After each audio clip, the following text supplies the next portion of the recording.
In today's video, I'm going to teach you how to share your calendar using Outlook in just 5 minutes. Sharing your calendar can be incredibly useful for coordinating schedules with colleagues, friends, or family members, and Outlook makes it a straightforward process. Let's dive into the steps and ensure you can do this seamlessly.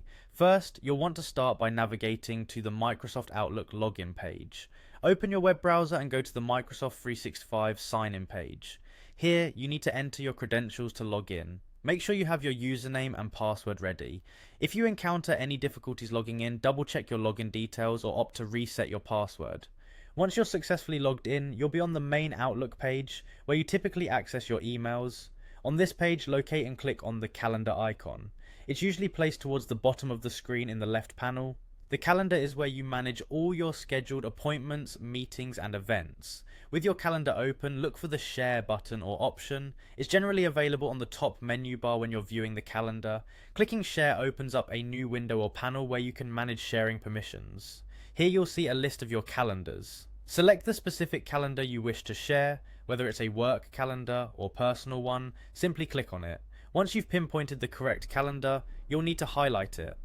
This is a crucial step because it allows you to further customize who can see your calendar and what they can see. Once it's highlighted, there is usually an option to enter email addresses of people you want to share with. You can add multiple recipients, allowing them to view when you're available, or even see the full details of your appointments, depending on the permissions set. After inputting the emails, you have the option to adjust permissions. You can choose whether the recipients can view all details, see only your availability, or be granted editing rights. Remember, it's always a good idea to only give as much access as necessary to maintain privacy. Once you're satisfied with the settings, click Send or Share to finalize the sharing process. And that's it. Your recipients will receive an email notification informing them that they now have access to your calendar. This makes collaboration and scheduling a breeze. By following these simple steps, you've effectively shared your Outlook calendar with those who need to stay in the loop. Thanks for watching, and remember to like and subscribe for more tech tips and tricks.